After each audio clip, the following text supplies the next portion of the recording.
Alright, we left off with the death of Philip II. Now we're going to talk about the ascension of Alexander, the formation of the world's largest empire up to this point in history, and then the eventual breakup of that empire upon his death.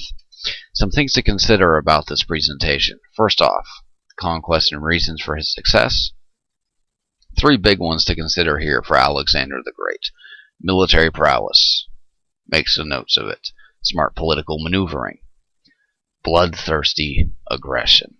Three major broad topics that a lot could be filled in here. So let's take a look. And also, how did the world change because of Alexander?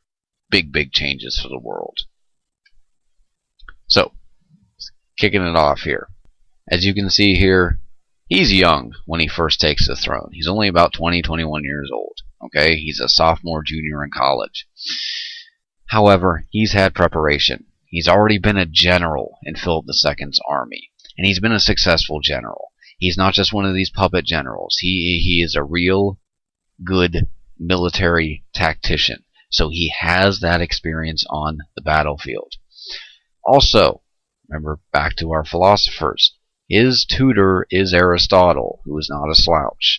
Ideas of the golden mean, not doing anything to the extremes, are actually going to be present in a lot of the policies that Alexander puts forth to go out and conquer the known world.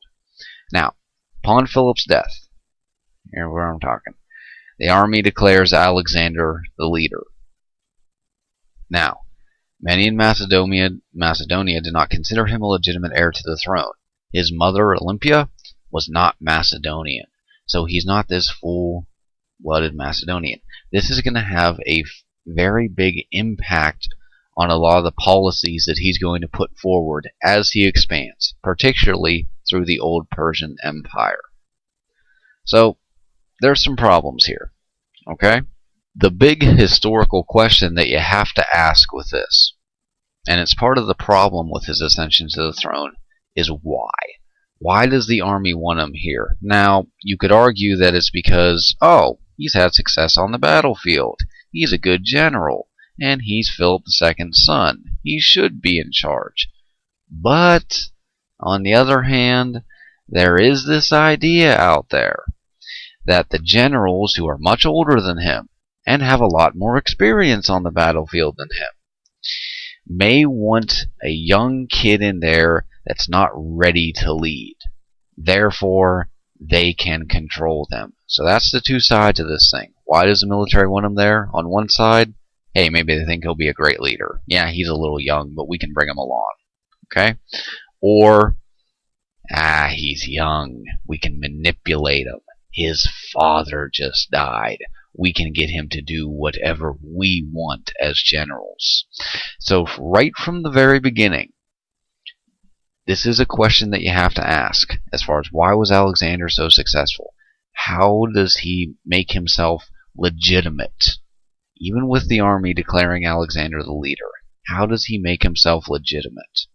Well, one of the ways you make yourself legitimate as a military commander is show off your military prowess. His father, Philip II, was planning this invasion of Persia. Alexander III follows through with it.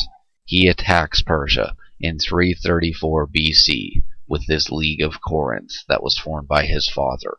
Now, the areas that he is attacking, and you'll see it on a map in a couple of slides, is Anatolia. It's right across the Hellespont. It's those areas of Ionia that are oftentimes leaning towards the Greek side anyway, not huge fans of Persia, and it's away from a lot of the Persian strongholds that they have. The Persian Empire sort of gets a little bit stronger as you move east than it does on these far western edges. So by going ahead with the invasion of Persia, it's an example of him showing that military prowess. Now, if you remember, Thebes was the last great military power before the conquest of Philip II of Macedon. Thebes rebels against Alexander. They think, we can rebel against this young guy, get away with it, break away from this League of Corinth. The bloodshed put forth by Alexander at what is generally not referred to as a battle, but as the massacre of Thebes, is enormous. I'll give you some facts here to back it up. First off, he basically burns most of the city to the ground. He leaves a few temples home, and he actually leaves the descendants of the poet Pindar, Pindar, to the ground. Or he doesn't burn it to the ground, he lets it standing. Somebody to tell the tale, basically. About 6,000 Thebans were killed, and about another 30,000, mostly the women and the kids, get sold into slavery. It's a massacre. But because of this, and this is an important effect of this massacre of Thebes, this aggression by his part, is that Alexander from that point on could afford to be lenient toward the other Greek city-states, because the other Greek city-states knew that they didn't want this to happen. So he didn't have to go in and kill all of them to consolidate his power. He sets an example. He makes an example of Thebes, who was the last great really military power of that area. He defeats much of the Persian Empire in the western areas, Anatolia. He brings in with him a large force, 32,000 soldiers, 5,100 cavalry, and a lot of siege equipment to get past these city walls, to climb these city walls. So 32,000 soldiers and 5,100 additional cavalry. Also, while he's invading, while he's showing this military prowess of gaining this army and building up this army, he's also showing some political maneuvering. He does this at Troy, which is in Anatolia. Now let me explain this smart political maneuvering at Troy. First, he's there. He pays homage to his ancestor Achilles. Achilles was the great military leader in the Homeric epics of the Iliad. Okay, much of the story revolves around Achilles. So he pays homage to him. He then asks the king of Troy to grant him a pardon for invading Asia, which the king does. Okay? After that, he moves into much of Anatolia, and he starts taking over. He goes one by one by one, taking these Persian city-states, or these city-states that were controlled by Persia. Also, another political maneuvering at Troy.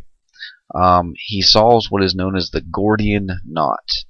The Gordian Knot was this ancient it was a knot attached to an ancient wagon of a legendary king. And so many people have tried for so long, it's like little kids trying to untie knots, and they can't do it. But so many leaders had come and tried to untie this knot. And the myth behind it is that whoever could untie this Gordian knot would one day control all of Asia. And ultimately, Alexander solves this problem. He doesn't exactly untie the knot. He basically just takes out his sword and he cuts it into pieces. But this is a sign that, okay, he's here, he has tremendous force, and he's going to conquer, you know. So once again, it's a smart political move that he makes. After moving through Anatolia, he goes down into Egypt, which was once again part of the Persian Empire. He's opened with open arms by Egypt. Okay, they willingly accept Alexander's rule. There's really not a big battle or anything, or a whole lot of problems for Alexander to come in. While he's there, he goes to an oracle in Egypt, and he has the oracle and the temple priests proclaim him as the son of Zeus, and he is made Pharaoh of Egypt. Now, this is once again using religion here this time as a smart political move. He's saying, you can't object to me about the idea of my mother not being a Macedonian, and I'm not a rightful ruler. I am the son of the king of the gods. You better listen to me. Now, whether or not this oracle ever said that or not, or whether he just, told the priest to say, hey, make sure you say that she said this, or I'm chopping off your head, which is probably what happened, but it works. And there's something about this guy. He's a young guy, but he's not losing any battles. He never lost a battle. Never. Not once. And he's constantly fighting. He founds the city of Alexandria, which is an important part of his legacy. It would lay the foundations for the spread of Greek culture all around the region. Alexandria becomes a great center for what will be Hellenistic culture, which we'll talk about in our next presentation. Quick map, take a look at it. Goes through, massacre at Thebes, moves into Anatolia, sweeps through, goes down Jordan River Valley, Egypt, goes back up, and here we are, going into the heart of the Persian Empire, Mesopotamia, all the way up to India. He's constantly pushing forward. Now, Darius III, who is the king of the Persian Empire at this time, tries to mount an offensive. Ultimately, he's going to give ground as Alexander pushes him east. Ultimately, Darius himself is killed. A local governor kills him, doesn't agree with him, and much of the Persian Empire becomes Alexander's. Okay? He moves into India. Now, along the way, he is adopting Persian and Egyptian customs. He incorporates them. He's not just conquering them, he's incorporating them into his army, into his culture. Okay? They were able to keep, oftentimes, much like Philip II that we talked about last podcast, they're able to keep their individual battalions intact. However, after such a long campaign, there are going to be some problems with holding together his fighting force. They're getting tired. Many have been marching for over 6 years, and they want to start reaping the rewards of the conquest. They want to settle down, get their corner of their territory, and get what they need. Even as he marches into the Indus River Valley, he's finally convinced in India to sort of turn around and go back. Okay? Now, we get the death of Alexander. He dies in Babylon. Babylon in ancient Mesopotamia. Think about this. Babylon was going to be his capital. He's a Macedonian. He's from Greece. But he was going to put his capital in the middle of Mesopotamia. Why? Because it was going to be in the middle of his empire. Remember, Hellenistic culture, the spread of Hellenistic culture, it's a blending of Greek, Persian, and Egyptian cultures and ideas. Okay? That's his important legacy.